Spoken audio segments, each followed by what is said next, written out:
Hello everyone, ज्योतिष क्रिएटिव्हिटीमध्ये आपल्या सर्वांचं खूप खूप स्वागत आहे। आज मी बनवलेले आहेत उपवासाचे अप्पे। तर हे उपवास नसताना देखील तुम्ही करून खाऊ शकता। इतके टेस्टी आहेत आणि तितकेच हेल्दी देखील आहे। तर हे अप्पे बनवण्यासाठी आपल्याला लागणार आहे भगर। तर इथे साधारण आपल्याला भगर घ्यायची आहे। साधारण 2 वाटी भगर मी घेतलेली आहे आणि या बोलमध्ये आपल्याला काढून घ्यायची। सगळ्यात अगोदर ही भगर आपल्याला स्वच्छ निवडून घ्यायची आणि 2-3 पाण्याने धुवून घ्यायची आहे। तर इथे मी भगर धुवून घेतलेली आहे आणि यामध्ये आपल्याला भगर बुडेल इतकं पाणी घालून घ्यायचं आहे आणि साधारण अर्धा तास तरी ही भगर आपल्याला अशीच भिजत ठेवायची आहे। भगर भिजतीये तोपर्यंत आपण पुढची तयारी करून घेऊया। तर एक मिक्सर जार घ्यायचा आहे, त्यामध्ये इथे मी साबुदाणा घेतलेला आहे। ज्या वाटीने आपण 2 वाटी भगर मोजून घेतली त्याच वाटीने अर्धी वाटी मी इथे साबुदाणा घेतलेला आहे। तर मिक्सर जारमध्ये आपल्याला जमेल तितकी फाईन अशी पावडर करून घ्यायची आहे। तर इथे मी बऱ्यापैकी पावडर करून घेतलेली आहे आणि ही साबुदाणा पावडर आपल्याला 2 बॅचेसमध्ये डिवाइड करायची आहे। कारण माझा मिक्सर जार छोटा असल्यामुळे मी 2 बॅचेसमध्ये वाटून घेणार आहे, त्यामुळे इथे 2 बॅचेस मी करते। तुमचा जर मिक्सर जार मोठा असेल तर तुम्ही डायरेक्ट सगळं देखील घालून घेऊ शकता। तर इथे भगर देखील अर्धा तास बऱ्यापैकी भिजून झालेली आहे, त्यातलं पाणी मी गाळून घेतलंय। आता यातली भगर आपल्याला या मिक्सर जारमध्ये घालून घ्यायची आहे, ज्यामध्ये आपण साबुदाण्याचं पीठ ठेवलेलं आहे त्यामध्येच। तर भगर देखील आपण 2 बॅचेसमध्ये करून घेऊया आणि हे सगळं आपल्याला 2 बॅचेसमध्ये वाटून घ्यायचं आहे। तर वाटताना यामध्ये मी साधारण 1 चमचाभर दही घालून घेणार आहे। मी इन्स्टंट करते त्यामुळे इथे दह्याचा वापर केलेला आहे। तुम्ही जर हे फर्मेंट करून ठेवणार असाल तर दही नाही वापरलं तरी चालेल। आणि थोडंसं पाणी घालून आपल्याला याची पेस्ट करून घ्यायची आहे। तर इडलीचं बॅटर ज्या पद्धतीने असतं त्या पद्धतीने तर होणार नाही, कारण थोडंफार रवाळ असं बॅटर तयार होतं। जमेल तितकी बारीक पेस्ट करून घ्यायची आणि एका बोलमध्ये काढून घ्यायची आहे। तर इथे मी एका बोलमध्ये काढून घेतली आणि भगरची आपल्याला दुसरी बॅच त्याच मिक्सर जारमध्ये घालून घ्यायची आहे आणि राहिलेलं जे साबुदाणा पीठ आहे ते देखील यामध्ये घालून घ्यायचं आहे। 1 चमचा दही घालायचं आणि अगदी थोडंसं पाणी घालून याची पेस्ट करायची। एकदम पाणी आपल्याला वापरायचं नाही आहे, नाहीतर आपलं बॅटर जे आहे ते पातळ होईल आणि आपल्याला जेव्हा अप्पे करायचे तेव्हा त्रास होईल। त्यामुळे एकदम पाण्याचा वापर करायचा नाही आहे, थोडंसंच पाणी घालायचं आहे आणि याची फाईन अशी पेस्ट करून घ्यायची आहे। तर इथे पाहू शकता बऱ्यापैकी मी पेस्ट करून घेतलेली आहे।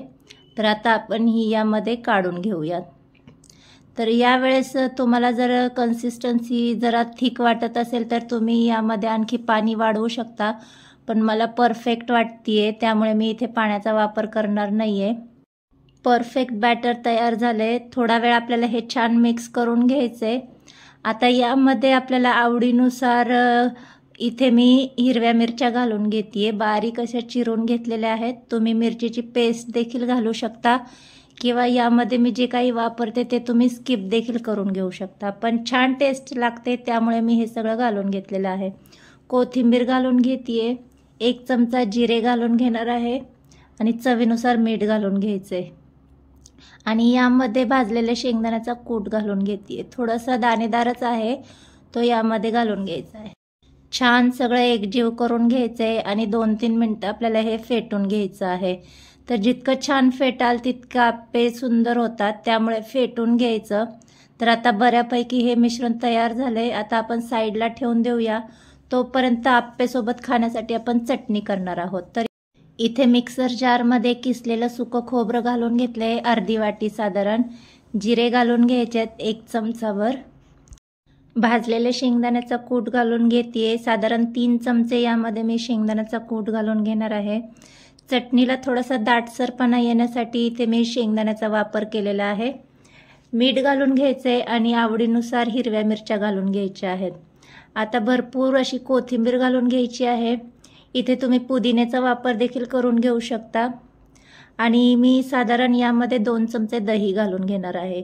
तर थोडीशी आंबटसर अशी टेस्ट येण्यासाठी मी दह्याचा वापर केला आहे। तुम्ही यामध्ये तुम्हाला जर दही आवडत नसेल तर लिंबाचा रस किंवा साखर हे देखील ॲड करून घेऊ शकता, तशी देखील चटणी तयार करून घेऊ शकता.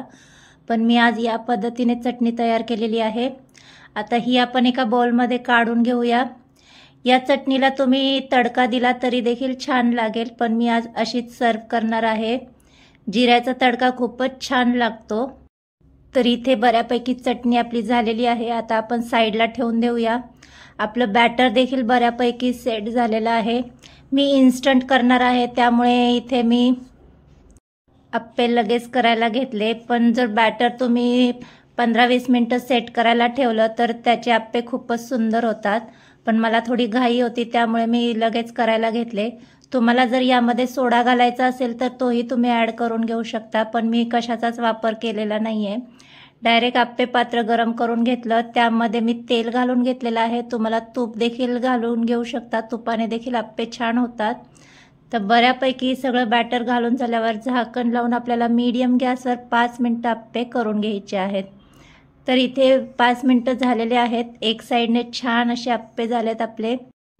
तर छान इन्स्टंट असे आपले अप्पे तयार झालेले आहेत. दुसरी साईड देखील आपण त्याच पद्धतीने करून घेऊया. दुसऱ्या बाजूने देखील तुम्हाला तेल किंवा तूप लावायचं असेल तर तेही तुम्ही लावून घेऊ शकता, पण मी थोडासा कमी तुपाचा वापर केलेला आहे. तर छान असे खरपूस अप्पे झालेले आहेत. अप्पे पात्र व्यवस्थित गरम असेल तर अप्पे छान खरपूस होतात. तर पहिली बॅच थोडीशी वेगळी झाली कारण खरपूसपणा कमी झाला.